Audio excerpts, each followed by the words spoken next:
Hello, इस video में हम बात करेंगे अनिश्चित समाकलन के बारे में। ठीक है, अनिश्चित समाकलन के कुछ स्टैंडर्ड रिजल्ट्स जिनको आप यूज़ करके एग्जाम में तुरंत आंसर फटाक से ऑब्जेक्टिव टाइप के क्वेश्चंस या एक नंबर के जो क्वेश्चंस होते हैं उनको लिख सकते हैं। और साथ ही साथ मैं कुछ टेक्निक डिस्कस करूंगा आपको कि इंटीग्रेशन में जब कोई क्वेश्चन आपके सामने आए तो सोचेंगे कैसे, खास करके वो आपका जो सब्सटीट्यूशन मेथड होता है यानी प्रतिस्थापन विधि जो होती है उसके लिए कुछ तरीके होते हैं। देखो, इंटीग्रेशन में आपको क्वेश्चन नहीं पढ़ना है, क्वेश्चन तो बहुत सारे मिल जाएंगे, आपको तरीके पढ़ना है कि कौन सा क्वेश्चन आएगा तब मैं कौन सा तरीका अपनाऊंगा। ठीक है, तो अंत तक देखिए, आपको जरूर फायदा होगा एग्जाम में तो बिल्कुल से। ठीक है, आपने देखा होगा ना, टीचर्स आप क्वेश्चन पूछते हो बताते हैं फटाक से इसमें ये कर दो हो जाएगा, इसको टी मान लो ऐसे हो जाएगा। तो उस तरीके के जो टेक्निक्स होती हैं वो कुछ मैं आपके साथ शेयर करने वाला हूँ इस वीडियो में। ठीक है, तो अंत तक ये वीडियो देखिएगा। तो सबसे पहले मैं कुछ स्टैंडर्ड रिजल्ट्स की बात करता हूँ जो कम्पिटिटिव एग्जाम में भी यूज होते हैं और आपके बोर्ड में भी यूज़ होंगे।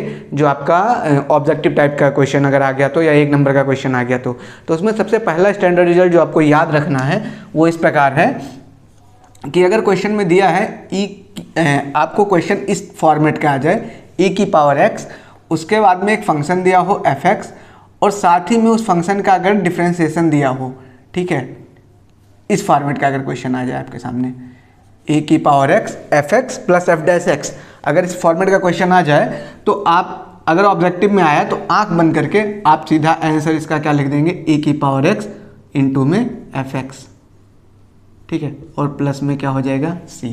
ठीक, मतलब समझने का मतलब क्या है कि अगर ये लिखा हुआ है e⁻x, उसके साथ में कोई फंक्शन दिया हो और उसी के साथ में प्लस लगा के उस फंक्शन का डिफरेंशिएशन दिया हो। ठीक है, पहले आपका e⁻x, उसके साथ कोई फंक्शन और फंक्शन के साथ प्लस लगा के अगर उसी फंक्शन का आपको क्या दे दिया जाए, अवकलन। इस टाइप अगर ये फॉर्मेट बन रहा है तो आपको आंख बंद करके सीधा आंसर क्या टिक करना है, e⁻x इंटू f(x) प्लस में क्या हो जाएगा c। ठीक है, एक मैं एग्जाम्पल के थ्रू आपको समझाने की कोशिश करता हूँ। ठीक है, तो हमने क्वेश्चन ले लिया, ठीक है, ये पूछा भी गया क्वेश्चन आपके बोर्ड एग्जाम में, e⁻x, ठीक है, sin x plus cos x dx। ठीक, ये क्वेश्चन आ गया। अब अगर हमको ये स्टैंडर्ड रिजल्ट पता है तो इसका हम चुटकी में आंसर करेंगे, क्योंकि स्टैंडर्ड रिजल्ट कहता है कि e⁻x f(x) + f'(x) अगर वाला फॉर्मेट हो तो आंसर आपका हो जाएगा e⁻x इंटू f(x).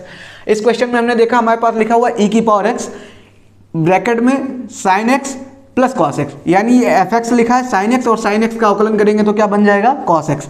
तो सेम फॉर्मेट लिखा हुआ है e⁻x f(x) + f'(x), तो इसके लिए आंसर हमारा क्या होना चाहिए, e⁻x f(x), तो ये हो गया e⁻x और sin x का अवकलन cos x लिखा है तो यहाँ पे हमारा आंसर हो गया sin x प्लस में क्या हो गया c। अगर हमको स्टैंडर्ड रिजल्ट पता है तो हमने चुटकी में क्वेश्चन कर दिया।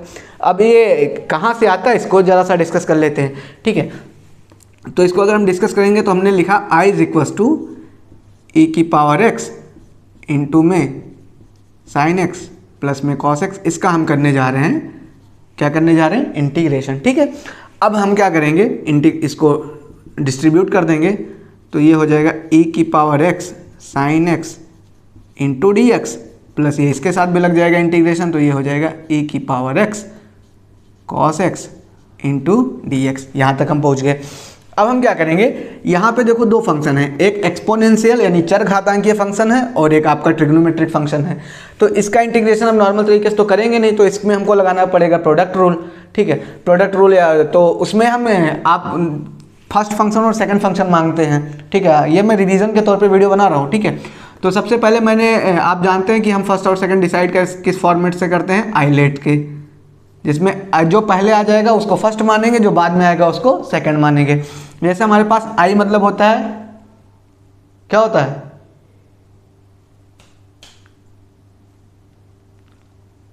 तो आई जो है, आई मतलब क्या होता है, इनवर्स, एल मतलब क्या होता है, लॉगरिथमिक, ए मतलब एल्जेब्रिक, टी मतलब ट्रिग्नोमेट्रिक, ई मतलब एक्सपोनेंशियल। ठीक है, ये प्रतिलोम, लघुगणक, ये आपका रेखीय और ये आपका त्रिकोणमितीय और ये चरघातांकीय। आइलेट का मतलब होता है जो पहले आएगा उसको फर्स्ट, जो दूसरा आएगा उसको सेकंड। यहाँ पे हमारे पास क्या है, e⁻x और sin x, यानी एक तो है चरघातांकीय एक्सपोनेंशियल और एक है ट्रिग्नोमेट्रिक। तो जब ट्रिग्नोमेट्रिक और एक्सपोनेंशियल आ जाए तो ट्रिग्नोमेट्रिक पहले आई तो इसको हम फर्स्ट फंक्शन मानेंगे और एक्सपोनेंशियल को सेकंड फंक्शन मानेंगे। ठीक है, तो इस हिसाब से हमारा जो ये e⁻x है ये हमारा सेकंड फंक्शन बन गया और sin x हमारा फर्स्ट फंक्शन बन गया। ठीक है, और प्रोडक्ट रूल होता क्या है, कि अगर आपके पास मान लेते हैं, ऐसे मैं लिख देता हूँ, ज़्यादा यूवी के चक्कर में नहीं करता हूँ। अगर मान लो ऐसे लिखा फर्स्ट इंटू सेकेंड फंक्शन, तो इसका इंटीग्रेशन किस फॉर्मूले से करते हैं? हम लिखते हैं प्रथम गुणे द्वितीय का समाकलन माइनस प्रथम का अवकलन द्वितीय का समाकलन और इस पूरे का भी समाकलन। ये होता है हमारा फॉर्मूला। ठीक है, तो इसको अप्लाई करने की कोशिश करते हैं यहाँ पे। तो i इज इक्वल टू हो जाएगा, देखो इसमें क्या लगाएंगे, प्रथम गुणे द्वितीय का समीकरण समाकलन। तो प्रथम हमारे पास क्या है, साइन एक्स, द्वितीय का समाकलन यानी e की पावर x का क्या हो गया, समाकलन, माइनस फिर क्या होता है, प्रथम का अवकलन। तो लिखा डी डी एक्स ऑफ प्रथम अपने पास क्या है भाई साहब, साइन एक्स। ठीक है, इनटू में क्या होता है, इनटू में होता है आपके द्वितीय का समाकलन। तो द्वितीय आपके पास है e की पावर x और इसका क्या हो गया dx। ये हमने इसमें फर्स्ट सेकंड लगा दिया और इस वाले पार्ट को एट इज इट लिख दिया, इसमें हमने कोई छेड़खानी नहीं की। ठीक, अब अगली लाइन में क्या कर रहे हैं, अब हमारा हो गया i इज इक्वल टू, देखो ये हो गया साइन एक्स, e की पावर x का जब भी हम इंटीग्रेशन करते हैं तो e की पावर x ही हो जाता है, माइनस साइन x का जब आप अवकलन करेंगे तो क्या बन जाएगा भैया, cos x। ये आशा करता हूँ कि आपको पता होगा। ठीक है, तो ये हो गया cos x इंटू ई की पावर x का भैया समाकलन करेंगे तो e की पावर x ही रह जाता है, आपको आप तो ये रिजल्ट जानते हैं, प्लस e की power x cos x into में क्या हो गया dx। ठीक, अब अगर ध्यान से देखें तो ये वाली चीज़ और ये वाली चीज़ दोनों सेम ही चीज़ लिखी, ये माइनस में है और ये किस में है, प्लस में। तो ये और ये आपकी क्या हो गई, कैंसल, केवल आंसर क्या बचा आपका, साइन एक्स इंटू ई की पावर एक्स, या यूँ कहें आई इज इक्वल टू ई की पावर एक्स साइन एक्स। ठीक, तो अब चाहे इतना तुम ताम झाम करो या तुमको अगर स्टैंडर्ड रिजल्ट याद है तो तुमने चुटकी में आंसर लिख दिया तुरंत। ठीक, तो आप ये दोनों मेथड्स, अगर ऑब्जेक्टिव में आया तो भाई साहब ये हमारे लिए बेहतर है, एक नंबर में आया तो भी ये बेहतर है, इतना हम तब इतना लंबा प्रोसीजर नहीं करेंगे। ठीक है, तो आपको ध्यान रखना है कि कभी भी e की power x f x plus f dash x वाला फॉर्मूला हटाया जाए तो आंसर आपका e की पावर x एफ एक्स होता है। तो चलो चुटकी में एक क्वेश्चन का आंसर बताओ मेरे। ठीक है, एक क्वेश्चन मैंने आपके सामने पूछा कि अगर मैं पूछूं e की पावर x, ये 2019 में शायद आया था बोर्ड एग्जाम यूपी बोर्ड में। ठीक है, sec x plus ten x, sorry ऐसा फॉर्मेट नहीं था इसका,